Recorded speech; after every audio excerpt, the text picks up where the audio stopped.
पढ़ने गए तो स्कूल से बाहर बिठा दिया। उनके शिक्षक ने उनसे जाति पूछ करके भेदभाव किया। बाल मन के बाबा साहब घर लौटे, मां से पूछा कि ये क्यों हमें पढ़ने का अधिकार नहीं। मां ने कहा क्योंकि हम उनके नीची जाति में आते हैं। बच्चे ने पूछा कि ये कहां लिखा, कैसे पता कि हम किस जाति में आते हैं। मां ने कहा किसी किताब में लिखा है कि हम सब छोटी जाति, नीची जाति से आते हैं। और बच्चे ने कहा कि मां किताब में तो गलत भी लिखा हो सकता है, मुझे मौका मिलेगा तो मैं उस किताब को बदल दूंगा और ऐसी किताब लिखूंगा जिसमें इंसान इंसान बराबर होंगे, कोई छोटा या बड़ा नहीं होगा। और उस किताब का नाम है भारत का संविधान।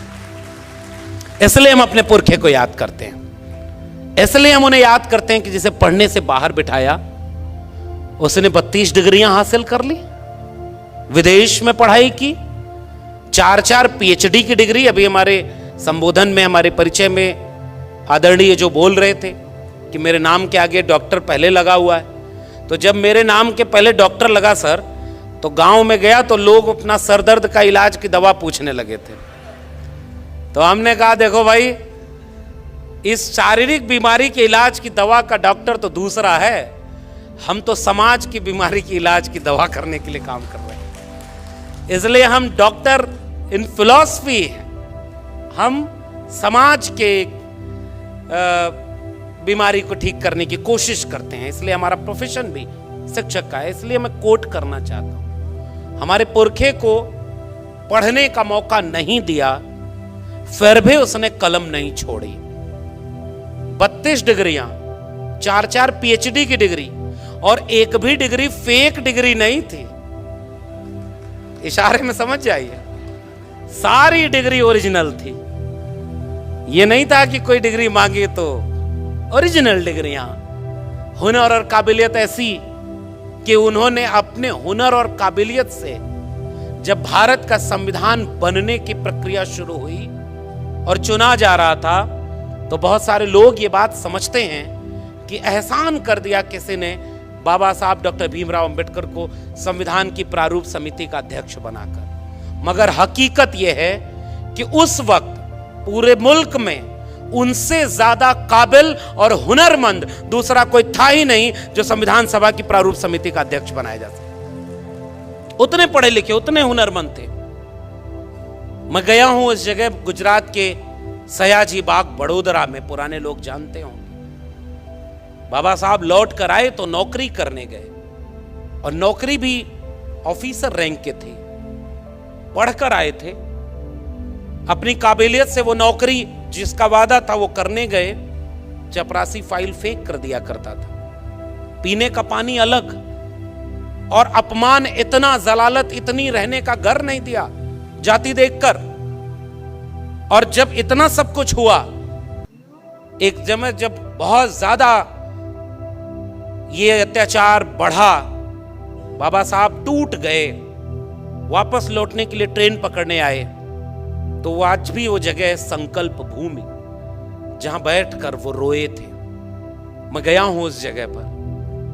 बाबा साहब अंबेडकर का इतना अपमान, अगर वो देश छोड़कर भागने वाले होते तो इतनी डिग्रियां थी, विदेश में किसी भी देश में जाते, क्लास 1 की नौकरी होती, कोई जाति पूछकर भेदभाव नहीं करता, शान से जिंदगी जीते कि ये मुल्क रहने लायक नहीं है।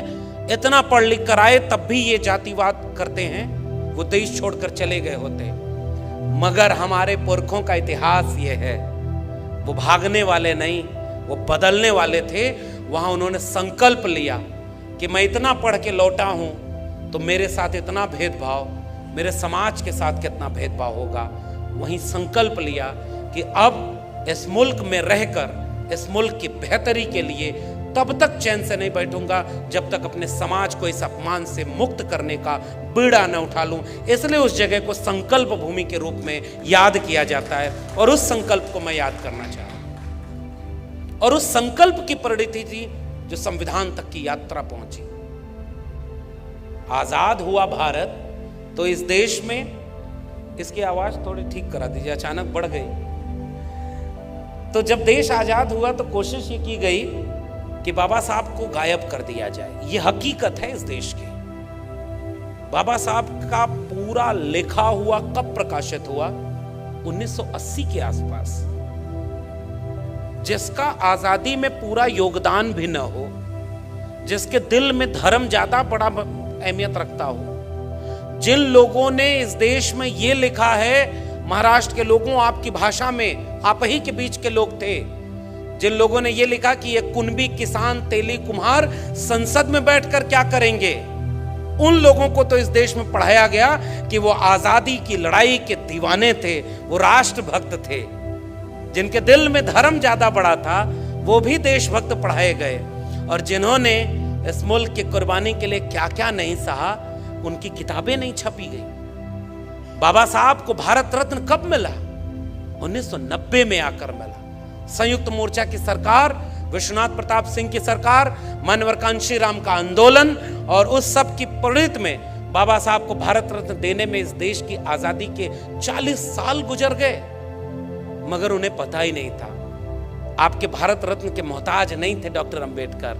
वो अपने हुनर और अपनी काबिलियत से भारत रत्न ही नहीं, विश्व रत्न बन चुके थे। बस वक्त था लोगों को पहचानने का। तो इस तरह का इतिहास इस देश का है, और हम जानते हैं। हमारे हाथ में कलम और किताब आई तो हमने पढ़ा है अपना इतिहास। क्यों डॉक्टर अंबेडकर का पूरा प्रकाशन 40 साल लग गए प्रकाशित होने में? उनके 14 अप्रैल को राष्ट्रीय अवकाश घोषित कब हुआ? 1990 में। उनको भारत रत्न कब मिला? 1990 में। और लंबे समय तक जब अंबेडकर को मिटा नहीं पाए तो कोशिश में लग गए कि उन्हें केवल दलितों का नेता बता दिया जाए, गोया डॉक्टर अंबेडकर का ओबीसी की मुक्ति में कोई योगदान ना हो। तब हम जैसे लोगों ने पढ़ा और हमारे लोगों ने देश और दुनिया को यह बात समझाई, देश के ओबीसी को यह बात समझाई कि अनुच्छेद 15(4), अनुच्छेद 16(4), अनुच्छेद 340 जिसमें ओबीसी को हक मिला, वो बाबा साहब ने जोड़ा। और उससे महत्वपूर्ण बात, जब मंत्रिमंडल से इस्तीफा दिया तो हिंदू कोड बिल के बाद सबसे महत्वपूर्ण वजह यह बताई कि ओबीसी के हित के लिए जो कमीशन गठित करना है वो नहीं बनाया जा रहा है, जिससे ओबीसी का कल्याण नहीं हो रहा है। इससे नाराज होकर डॉक्टर अंबेडकर ने मंत्रिमंडल से इस्तीफा दे दिया। फिर भी इस देश में यह नहीं बताया गया कि ओबीसी के लिए डॉक्टर अंबेडकर ने क्या किया। दलितों के नेता थे, महिलाओं के लिए ग्रेच्युटी, पे grade, child care leave, maternity leave, trade union के लिए काम करने वाले वेतन भत्ता, पे ग्रेड, ग्रेच्युटी की बात करने वाले डॉक्टर अंबेडकर को कोई कॉमरेड डॉक्टर अंबेडकर की तरह नहीं पढ़ाया। 5 अखबार निकालते थे बाबा साहब, और पत्रकारिता में डॉक्टर अंबेडकर पत्रकार के रूप में नहीं पढ़ाए गए। फेमिनिस्ट मूवमेंट में महिलाओं के आंदोलन के रूप में डॉक्टर अंबेडकर नहीं पढ़ाए गए। तो ये सारी यात्रा ये थी कि उनको बांट दिया जाए, कमजोर कर दिया जाए। मगर एक बात बाबा साहब भी जानते थे, इसलिए यूं ही नहीं लिख दिया था कि शिक्षा वो शेरनी का दूध है, उसे जो पिएगा वो दहाड़ेगा। बाबा साहब के लोग पढ़ने लगे, और आज देखिए देश नहीं दुनिया में जन आंदोलन और न्याय की हर लड़ाई में अगर कोई सबसे बड़ा आइकॉन है तो बाबा साहब डॉक्टर भीमराव अंबेडकर हैं। ये इस देश का और उनका हुनर था, और इसलिए हम बाबा साहब को याद करते हुए संविधान को याद करना चाहते हैं। और इसलिए हम ये बात कहना चाह रहे हैं कि इस संविधान में हिंदू, मुस्लिम, सिख, ईसाई सबको समान लिखा है। हिंदू, मुस्लिम, सिख, ईसाई सबको समान लिखा है। मिटाकर जाति पाति भेदभाव बाबा साहब ने संविधान लिखा है। सब मिटाकर, फर्क मिटाकर, गैर बराबरी मिटाकर। और एक बात और नागपुर से पूरे देश को सुनना और समझना चाहिए। हमारा अगर कोई 100 रुपया चुरा ले, हमारे पिता का अगर अपमान कर दे, हमें कोई गाली दे दे, तो हम इस बात के इंतजार में रहते हैं कि इसने हमारा अपमान किया है, मौका मिलेगा तो इसका बदला लेंगे। और बाबा साहब की कलम को मौका मिला था कि हजारों साल से जिनके पुरखों का अपमान किया गया, इंसान ही नहीं समझा गया, बाबा साहब के पास कलम में वो मौका था कि तुमने 2000 साल तक हमको अछूत बनाया, अब कम से कम 200 साल तक तुम्हें हम अछूत बनाएंगे, क्योंकि हमारे हाथ में कलम है। मगर बाबा साहब डॉक्टर अंबेडकर, उन्होंने अपने पुरखों के होने वाले अपमान का बदला नहीं लिया। फर्क देखिए उनमें और हम में। उनके पुरखे को मौका मिला तो उन्होंने मनुस्मृति लिखी, और हमारे पुरखे को मौका मिला तो उसने भारत का संविधान लिखा, जिसमें सब बराबर हैं, कोई किसी का बदला नहीं ले रहा। और यह बहुत महत्वपूर्ण बात है, इस देश को बतानी चाहिए कि बदला लेने की एक लाइन भी भारत के संविधान में नहीं लिखी है। और ये जो प्रस्तावना है, इस प्रस्तावना में भी केंद्र में है तो न्याय का मूल्य है, समता का मूल्य है। और बाबा साहब इसलिए बाबा साहब बन पाए क्योंकि उन्होंने अपने जीवन में 3 गुरु बनाए थे। पहले गुरु तथागत बुद्ध, दूसरे गुरु महात्मा कबीर, और तीसरे गुरु महात्मा ज्योतिराव गोविंदराव फूले।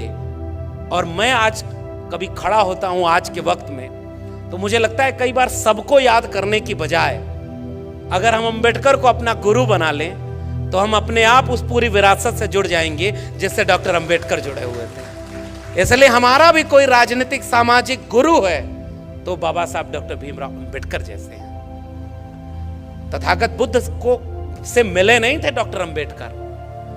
महात्मा कबीर 2000 साल पहले तथागत बुद्ध, लगभग 700-800 साल पहले कबीर हुए।